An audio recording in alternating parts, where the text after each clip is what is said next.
Hello friends, good morning. स्वागत है आपका हमारे YouTube channel study our life में।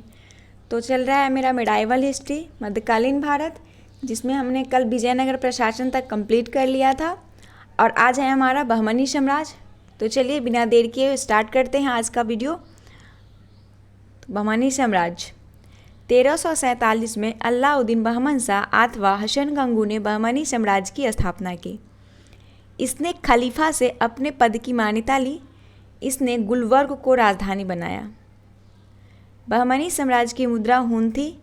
1470 में रूसी यात्री निकितन बहमनी साम्राज्य की यात्रा पर आया था।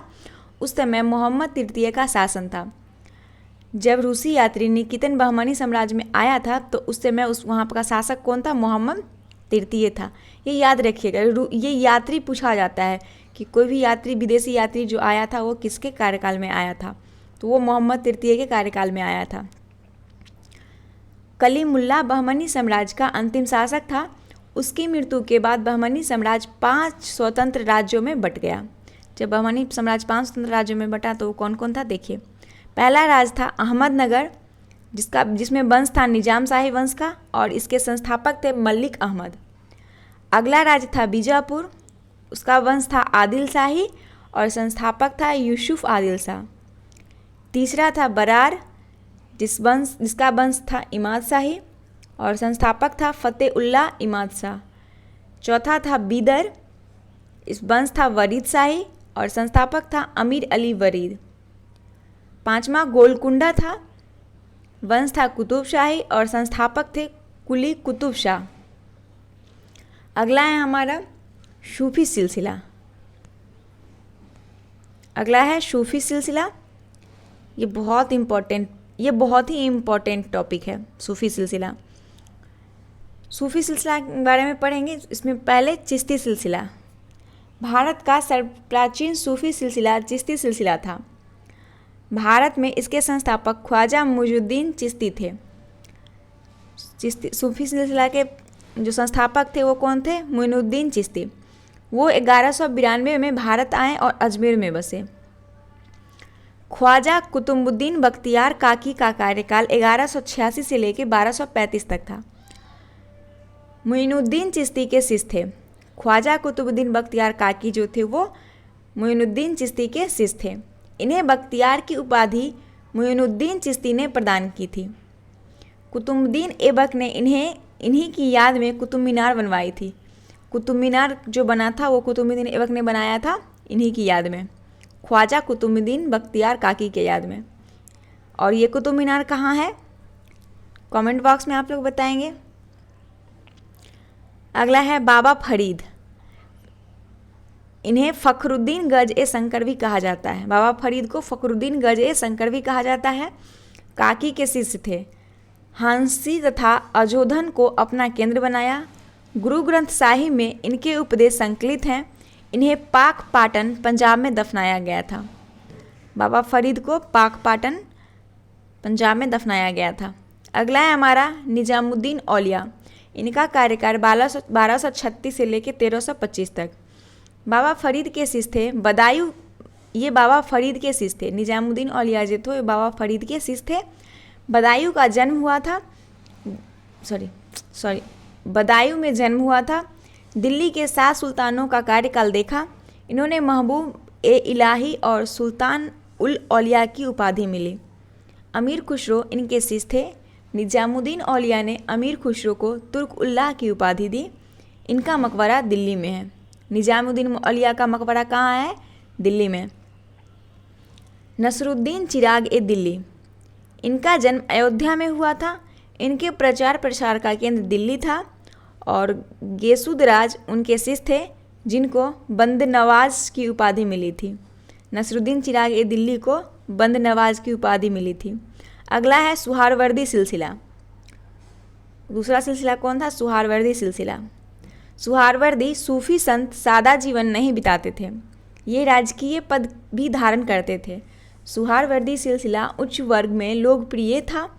इसके संस्थापक भारत में बहाउद्दीन जकारिया थे तथा इनका क्षेत्र सिंध और मुल्तान था। आगे सुहारवर्दी 2 भागों में बट गया। पहला फिरदौसी के संस्थापक थे शेख बदरुद्दीन, और तथा दूसरा जो था वो सत्तारी, जिसके संस्थापक थे अब्दुल सत्तार। सफुद्दीन याह्या मनेरी फिरदौसी सिलसिले के सबसे प्रसिद्ध संत थे। सत्तारी योग को अपनाने वाले एक माँ शाखा थी। मोहम्मद गौस इस संप्रदाय के प्रसिद्ध संत थे। कादरी सिलसिले के संस्थापक अब्दुल कादिर जिलानी थे। इस सिलसिले के प्रमुख संतों में मियाँ मीर थे। अगला है नक्शबंदी सिलसिले के भारत में प्रवर्तक ख्वाजा बाकी बिल्ला थे। शेख अहमद सरहिंदी इसके प्रमुख संत थे। रोशनिया सिलसिले के संस्थापक बायजीद अंसारी थे। अगला था भक्ति आंदोलन, बहुत ही इम्पोर्टेंट है भक्ति आंदोलन। भक्ति का पहला उल्लेख श्वेतांबर उपनिषद में ही है। भक्ति को अवधारणा मौर्योत्तर काल में आई। दक्षिण भारत में जनप्रिय आंदोलन के रूप में अलवार और नयनवार संतों के रूप में भक्ति आंदोलन प्रारंभ हुआ। अलवार और नयनवार संत ये दोनों क्या है आप लोग कमेंट बॉक्स में बताएंगे। फिर आया दक्षिण भारत। भक्ति आंदोलन के बाद दक्षिण भारत में शंकराचार्य 788 से 820 तक।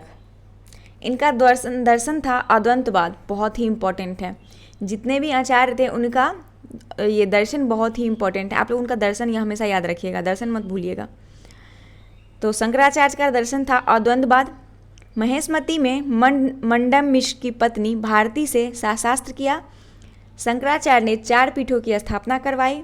बौद्ध धर्म से प्रभावित होने के कारण शंकर को प्रच्छन्न बौद्ध कहा जाता है। दूसरा आचार्य थे रामानुचार्य, जिनका कार्यकाल 1017 से 1137 तक था। इनका दर्शन था विशिष्ट द्वैतवाद। रामानुचार्य का दर्शन था विशिष्ट द्वैतवाद। रामानुचार्य को दक्षिण में विष्णु का अवतार माना जाता था। अगला है निम्बोकाचार्य। इनका दर्शन था द्वैतवाद और यह सनक संप्रदाय से संबंधित थे। अगला है माधवाचार्य। इनका दर्शन था द्वैतवाद और ये ब्रह्म संप्रदाय से संबंधित थे। के बाद है वल्लभाचार्य 1479 से 1531 तक। इनका दर्शन था शुद्ध द्वैतवाद। इनका एक नाम विष्णु स्वामी भी है। इन्होंने उत्तर भारत में पुष्टि मार्ग का प्रचार किया। ये रुद्र संप्रदाय से संबंधित थे। वल्लभाचार्य जो थे वो रुद्र संप्रदाय से संबंधित थे। तो अभी हम पढ़े थे दक्षिण भारत, अब पढ़ते हैं उत्तर भारत के बारे में। उत्तर भारत में जो आचार्य उभरे वो थे जो रामानंद का कार्यकाल 1294 से 1411 तक था। ये पहले संत थे जिन्होंने हिंदी में संदेश दिया। इनके 12 शिष्य थे जो भिन्न भिन्न वर्णों में से थे, जैसे कबीर, जुल्हा, धन्ना, जाट, रैदास, चर्मकार, सेन, नाय। कबीर जुल्हा थे, धन्ना जाट थे, रैदास चर्मकार थे और सेन जो थे वो नाई थे। रामानंद के शिष्य थे ये सब। तो रामानंद के शिष्य के बारे में सबसे पहले हम पढ़ेंगे कबीर के बारे में। कबीर का कार्यकाल था 1398 से लेकर 1518 तक। कबीर का जन्म काशी में और मृत्यु मगहर संत कबीर नगर उत्तर प्रदेश में हुआ था। वो सिकंदर लोदी के समकालीन थे। कबीर जो थे वो सिकंदर लोदी के समकालीन थे। कबीर के शिष्य भांगू दास ने इनकी रचनाओं को बीजक का संकलन किया। बीजक बहुत इंपॉर्टेंट है, ये क्वेश्चन पूछा गया है।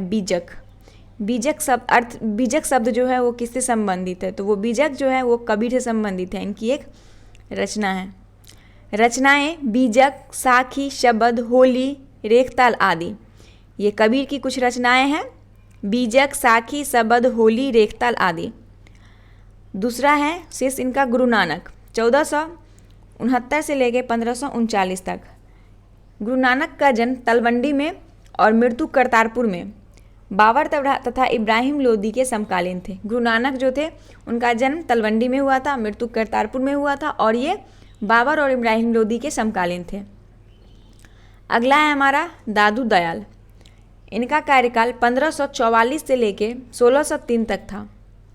इन्होंने ब्रह्मा या परम ब्रह्मा संप्रदाय की स्थापना की।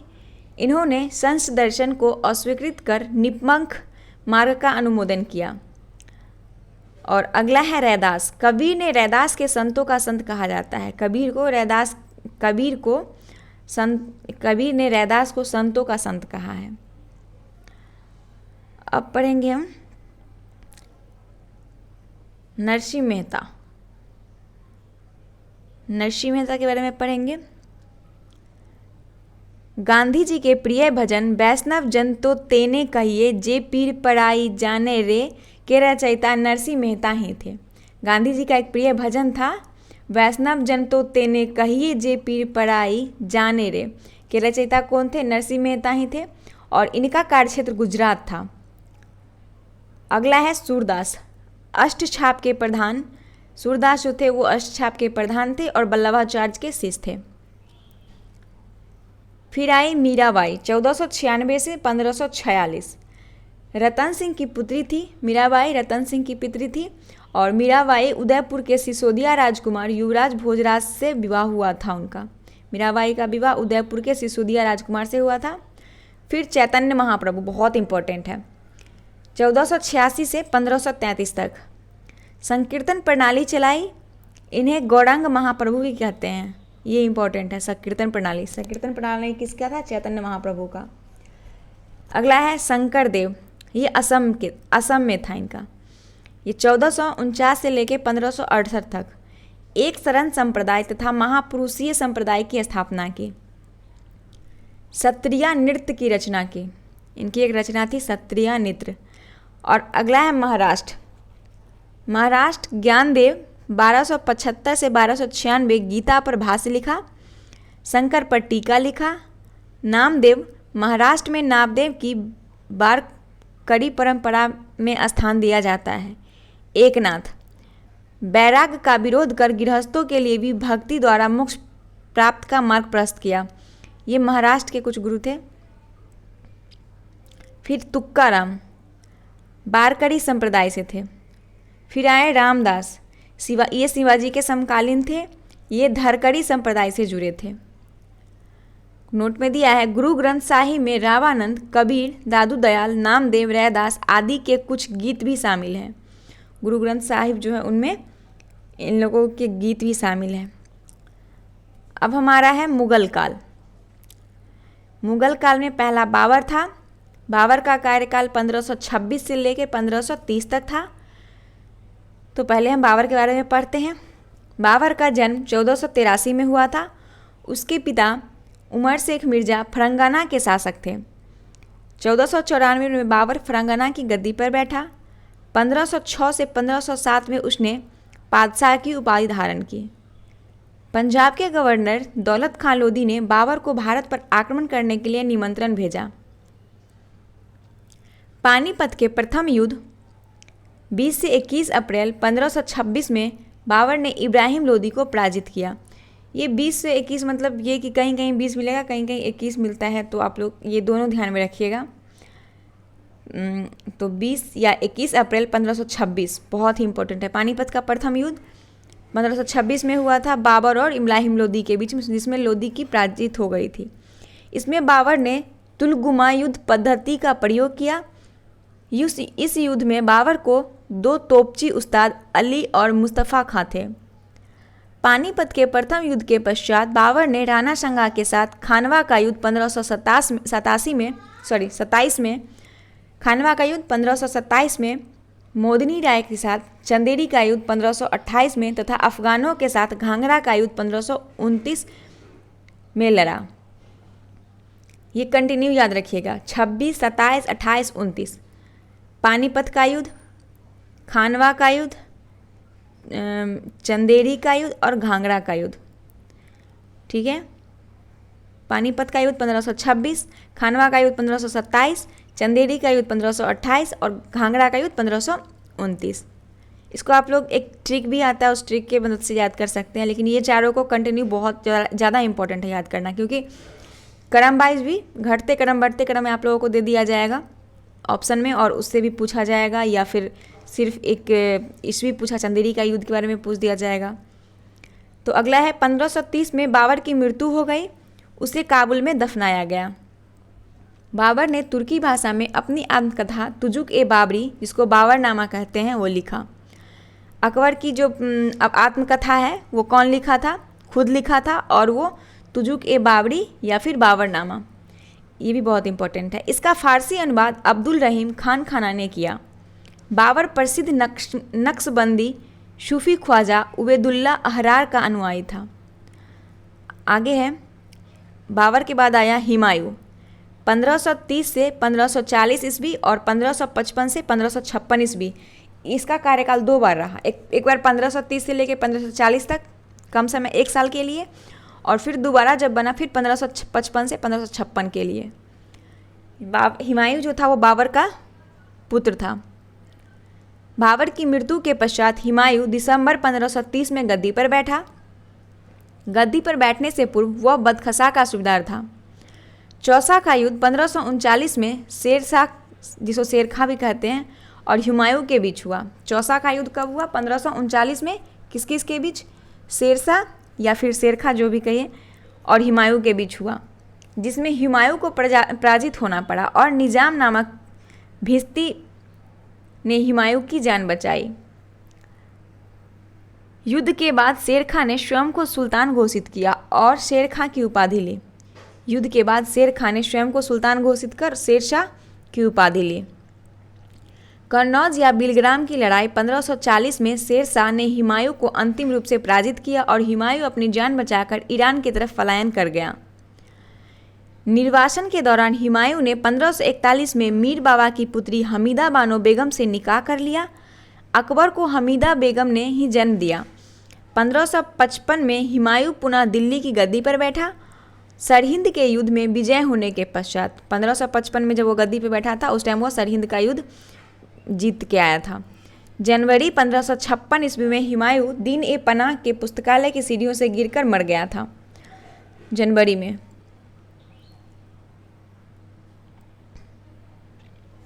अगला है शेरशाह सूरी, 1540 से 1545 इनका कार्यकाल रहा। फरीद खां ने दक्षिण बिहार के लोहनी शासक बहार खां के यहाँ नौकरी की।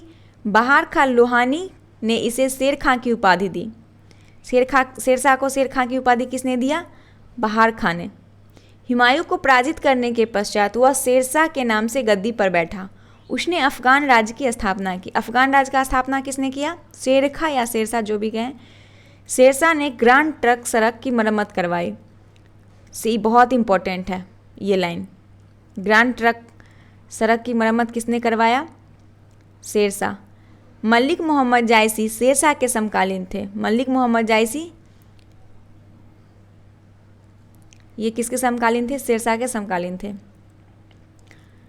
कलिंजर के किले को जीतने के क्रम में उस उक्का नामक अग्नेयास्त्र चलाते समय मई 1545 में शेरशाह की मृत्यु हो गई। शेरशाह की मृत्यु कैसे हो गई? अग्नेयास्त्र चलाते समय। शेरशाह के उत्तराधिकारी उसका पुत्र इस्लाम शाह था। शेरशाह के बाद उसका पुत्र इस्लाम शाह शासक बना। शेरशाह का प्रशासन कैसा था? पढ़ते हैं। शेरशाह ने दाग एवं हुलिया की पद्धति को पुनर्जीवित किया, जिसे इल्तुतमिश ने शुरू। इल्तुतमिश के टाइम में भी दाग और हुलिया की पद्धति था। उसने किसानों से प्रत्यक्ष संबंध स्थापित किया, किसानों को पट्टा दिया और उसने उनसे कबूलियत लिखवाई। शेरशाह की भूमि माप की पद्धति जब्दी पद्धति कहलाई। बहुत इंपॉर्टेंट है, जब्दी पद्धति किसका था? शेरशाह का। उसने अनाजों की दर तालिका तैयार कराई, जिसे रे के नाम से जाना जाता था। शेरशाह के काल में भू राजस्व की दर उत्पादन का 1/3 भाग था। इसके काल में भूमि माप में गज ए सिकंदरी, बहुत इंपॉर्टेंट है, गज ए सिकंदरी शेरशाह का है, प्रयोग किया। यह 30 से 33 इंच के बीच तथा 39 अंकुल होता था। शेरशाह ने सोने, चांदी और तांबे के मानक सिक्कों का विकास किया। उसके द्वारा प्रारंभ किए गए चांदी के सिक्के रुपये कहलाते थे, जो कि 1835 तक ब्रिटिश शासन काल तक चलते रहे। शेरशाह ने दिल्ली के पुराने किले एक कुहाना मस्जिद, दिल्ली किला एक कुहाना मस्जिद कहाँ है? दिल्ली में। रोहतासगढ़ नामक नगर तथा सासाराम में स्वयं के मकबरे का निर्माण करवाया। शेरशाह ने बहुत। सासाराम का मकबरा कहाँ है? शेरशाह का मकबरा कहाँ है? सासाराम में। सासाराम कहाँ है? ये आप लोग कमेंट बॉक्स में बताएंगे। अगला है हमारा भारमल के पुत्र भगवान दास तथा पौत्र मानसिंह अकबर के दरबार में उच्च पदों सॉरी एक मिनट, यहाँ पर आना था, ये है अकबर। शेरशाह के बाद आ गया हमारा अकबर। अकबर का कार्यकाल था 1556 से लेकर 1605 ईस्वी तक। अकबर का जन्म अमरकोट के राजा बीरसाल के महल में 1542 में हुआ था। 1556 में कालानौर कहाँ है, पंजाब में अकबर का राज्याभिषेक हुआ। 5 नवंबर 1556 को पानीपत का द्वितीय युद्ध हुआ। पानीपत का द्वितीय युद्ध ये भी बहुत इंपॉर्टेंट है। पहला युद्ध 1526, दूसरा 1556 में पानीपत का द्वितीय युद्ध हुआ, जिसमें हेमू की पराजय हुई और अफगानों की सत्ता सैदब के लिए समाप्त हो गई। अगला है बैरम खां। बैरम खां अकबर का वकील था।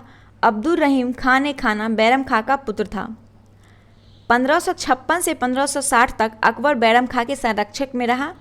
मक्का की तीर्थ यात्रा के दौरान पाटन नामक स्थान पर मुबारक खां नामक एक युवक ने बैरम खां की हत्या कर दी। 1560 से 1562 तक के समय में अकबर माहम अनंगा के प्रभाव में रहा। इस समय के शासन को पर्दा शासन भी कहते हैं। अकबर के दरबार में सुशोभित करने वाले नौरत्न थे। अबुल फजल, फैजी, तानसेन, बीरबल, टोडरमल, राजा मानसिंह, अब्दुल रहीम खान खाना, फ़कीर अजीम उद्दीन और मुल्ला दो प्याजा। ये अकबर के नौरत्न बहुत इंपॉर्टेंट है, इसे आप लोग भूलिएगा नहीं। अकबर के नौरत्न कौन थे? अबुल फजल, फैजी, तानसेन, बीरबल, टोडरमल, राजा मानसिंह, अब्दुल रहीम खान खाना, फ़कीर अजीउद्दीन, मुल्ला दो प्याजा। अगला है अबुल फजल ने अकबरनामा की रचना की। ये लाइन भी बहुत इंपॉर्टेंट है। अकबरनामा की रचना किसने किया? अबुल फजल। अबुल फजल ने अनवर ए सुहेली नाम से पंचतंत्र का फारसी अनुवाद किया। 1602 में सलीम, जिसका नाम जहांगीर भी था, के निर्देश पर वीर सिंह बुंदेला ने दक्षिण से आगरा की ओर आ रहे अबुल फजल की हत्या कर दी। ग्वालियर में जन्मे तानसिंह का वास्तविक नाम रामतनु पांडे था। तानसिंह जो था बीरबल के दरबार में, उनका जो नाम वास्तविक नाम था वो रामतनु पांडे था। अकबर के दरबार में बीरबल बुला गया, सॉरी। अगला है अकबर में उन्हें वर्णविलास कंठाभरण की उपाधि दी। अकबर ने तानसेन को बानी विलास कंठाभरण की उपाधि दी। ये गायक था तानसेन बीरबल के दरबार में, अकबर के दरबार में। बीरबल के बचपन का नाम महेश दास था। अकबर द्वारा चलाए गए दीन इलाही को स्वीकार करने वाला एकमात्र हिंदू बीरबल था।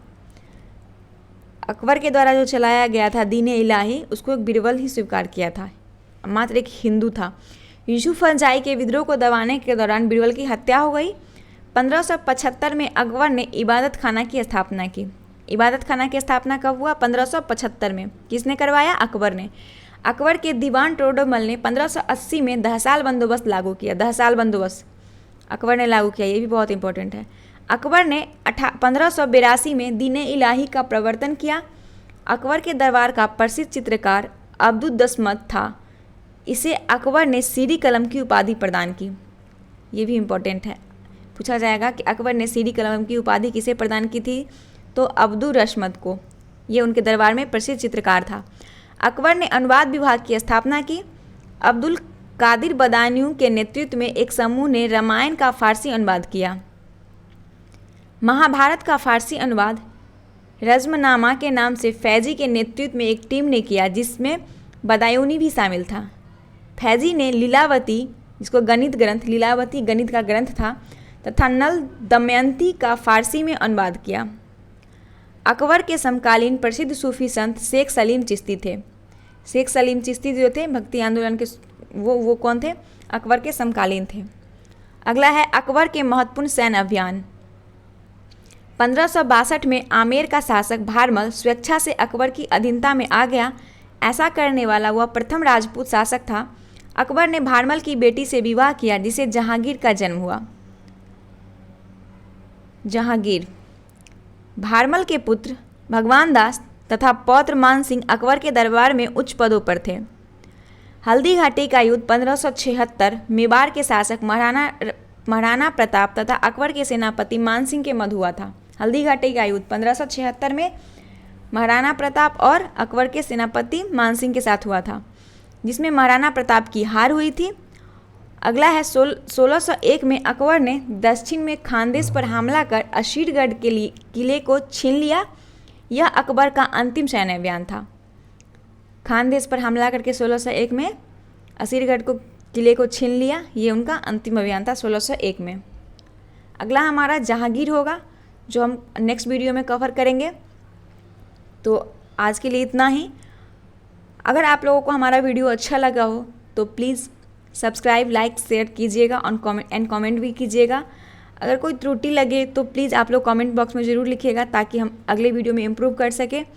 और हाँ, थोड़ा पढ़ाते वक्त एक दो वर्ड इधर उधर हो जाता है तो कृपया आप लोग माइंड ना करें, उसके लिए हम आपसे माफ़ी चाहते हैं। तो चलिए मिलते हैं कल के वीडियो में। और अगर आप लोग टेलीग्राम चैनल से जुड़ना चाहते हैं तो हमारा लिंक डिस्क्रिप्शन में दिया हुआ है। स्टडी आवर लाइफ से हमारा चैनल है, आप वहाँ जाके जुड़ सकते हैं, जहाँ से हम आपको इस बुक से रिलेटेड कोई भी क्वेश्चन हो या फिर PDF वगैरह हो, आप लोग वहाँ से ले सकते हैं। तो चलिए मिलते हैं कल के वीडियो में, तब तक के लिए धन्यवाद।